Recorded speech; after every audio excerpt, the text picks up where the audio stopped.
The directions didn't say to do that, but I did it. It's my show. Hi friends. Welcome to another episode of Vanessa Tries the Hard Stuff. Today we are going to be trying the Apricot Couronne, which is obviously very French because I know French very well. It is a recipe, once again, that I saw on the Great British Baking Show, which is like the pinnacle of talent there.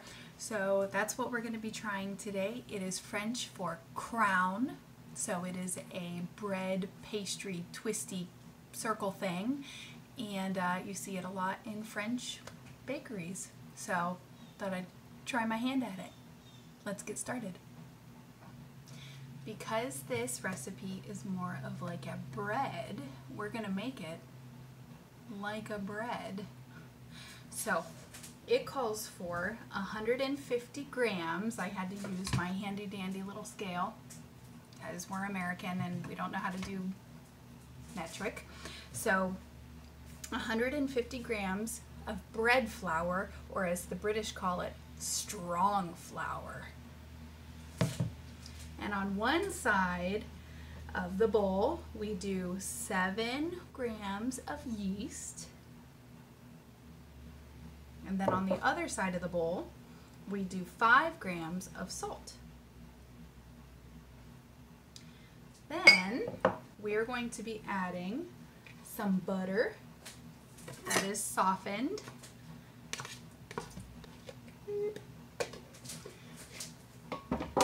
We're going to be adding also some milk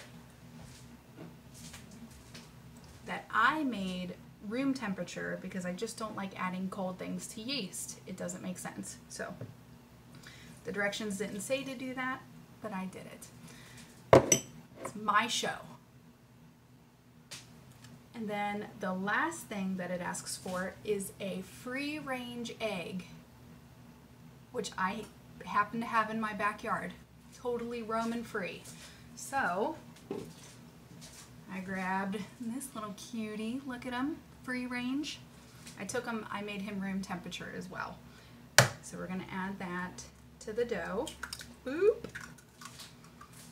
And what we do is, in this, it specifically says to use your hands, and there's no other way to do bread but with your hands, but also a KitchenAid. But I'm not going to do that today because I don't know what I am. So we mix, mix, mix, mix, mix, mix. Okay, so it's mostly a clean bowl. Now we're going to sprinkle some more bread flour on here, and then the next thing it says to do is to knead. And do you know how long I have to do this for? 8 to 10 minutes. So I'm going to see ya in 8 to 10 minutes. So what I'm noticing, it's only about 3 minutes in, which it feels like it's been 3 hours. It used to be a really wet dough, and I didn't think it was going to come together, but it's starting to come together like a bread dough. So it's getting some texture to it. You can feel the gluten starting to build up in it. And also, I read the directions wrong, and it's actually 10 to 12 minutes that I'm supposed to be doing this.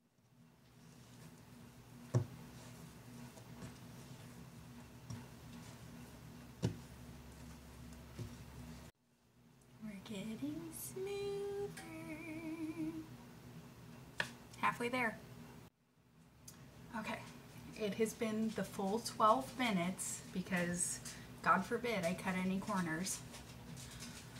But I think I have gotten the really sweet, smooth skin that they're talking about. So what I'm going to do with this little baby is I'm going to put him in this pre-oiled bowl, set him in there, cover him with a tea towel, aka dish towel, and I'm going to let him rise for 1 hour or until doubled in size. While that's proving, Now we create the filling that goes inside the couronne. So you start off by chopping up some apricots and zesting an orange and soaking those chopped apricots in the juice of the orange. While that is soaking, now we get to use the KitchenAid. Thank goodness I don't have to do this by hand for 10 to 12 minutes. So all we have to do is mix together some butter, like 3/4 of a cup, and muscovado sugar, which if you don't know what that is, neither do I. So all I know is that Giant Eagle doesn't have it. So when in doubt, dark brown sugar. And we're just gonna mix that together until it's smooth.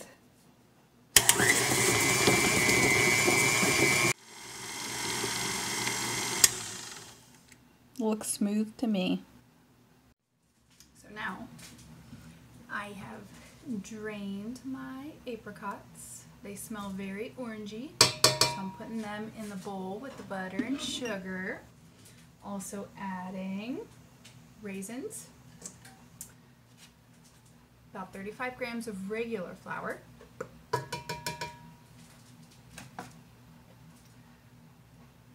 walnuts, and orange zest.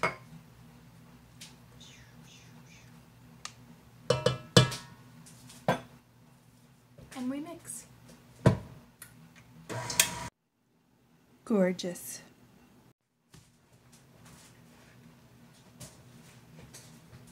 Are you ready for the cutest thing you've ever seen? So we have to be careful not to knock the air out of this little puppy, but he's ready. So we're going to put him on a lightly floured surface.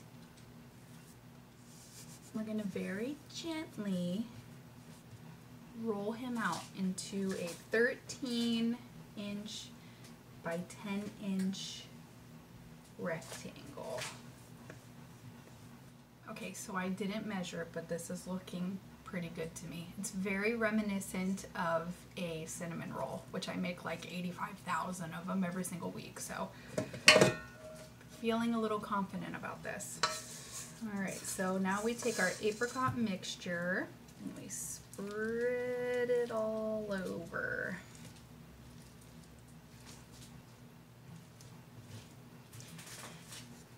And then it says we are to roll it up tightly like a Swiss roll. I've never done a Swiss roll before, so I'm just gonna do what I know to do.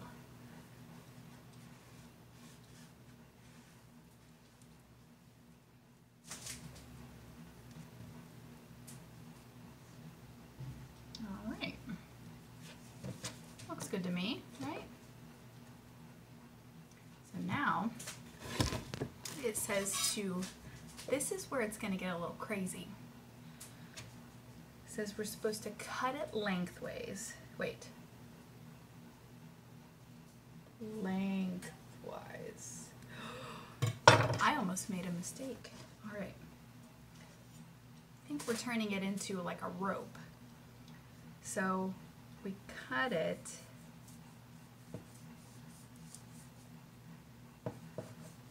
all the way through and all the way down.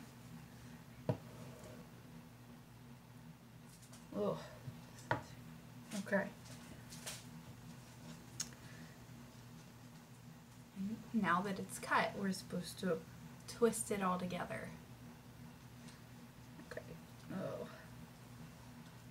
Ooh. How do you attach it?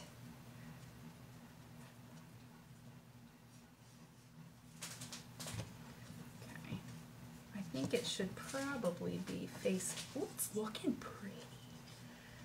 I don't know how many times you're supposed to twist it, but that's looking kind of good. Okay, now after that, You're supposed to put it around in a circle like a crown. Couronne. Oh, I did it. And then attach the ends. Aww. Right, here's the problem I didn't think about is how do I get it on my baking sheet? Oh, you guys. Okay. Baking sheet. Okay. Here's what we're gonna do. Oh. I'm gonna get the end. Oh, mother. Okay, we did it. We did it. Okay. So now what we need to do, cover it with plastic, and we're also going to let it rise again until when you poke it, it springs back. So I'll be back in a little bit.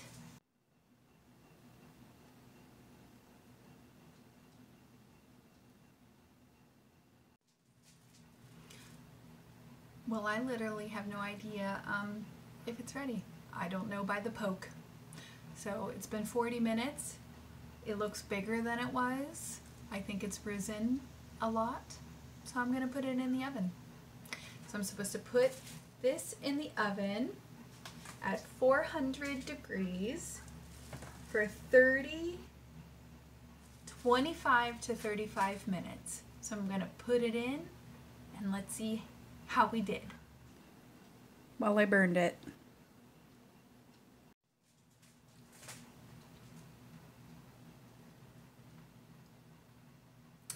Well, if it's anything that I've learned, it's that burned things can be fixed. It's not the end for this couronne. I'm going to do a little bit of surgery here. I'm going to take off the burnt pieces, and any of the burnt bread pieces, I'm going to let you in on a little secret. The zester.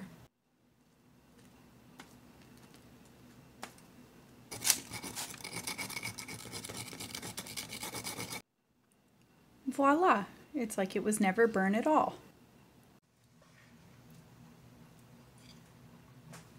It's perfect. Oh, I have 50 grams of apricot jam that I've put in the microwave for a little bit to warm it up. Now I'm going to add 200 grams of powdered sugar, or as the British say, icing sugar, which I don't know if they're the same things, but it's all I have. I had to move to a bigger bowl because evidently I can't measure. I don't know what I'm doing here. This doesn't look like glaze, so I'm going to add a little bit of water to it. Now we're looking more like a glaze. There we go. And now we drizzle it.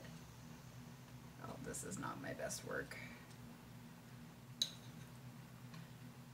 Drizzle it out.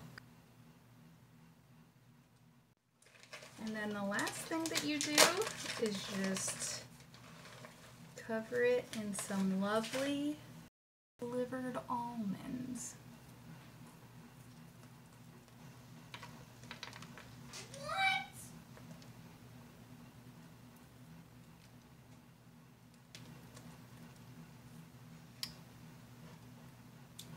And there you have it.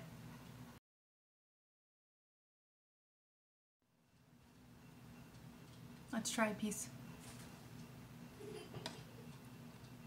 Oh, look how pretty.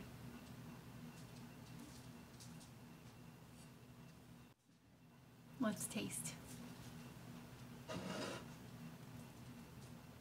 I'm actually really impressed.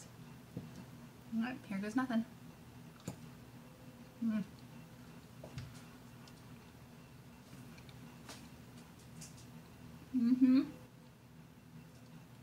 Oh my good. Good. Oh my good.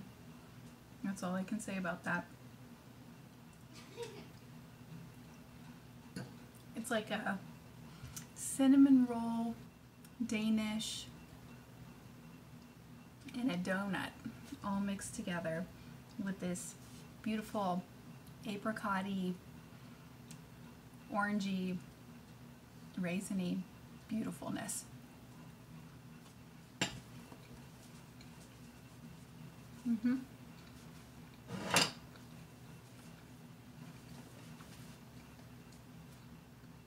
And it doesn't taste burnt at all. And I'm thankful for my grater. Well, this has been another episode of Vanessa Tries the Hard Stuff. I would say that this one was a smashing success, and I will see you next time.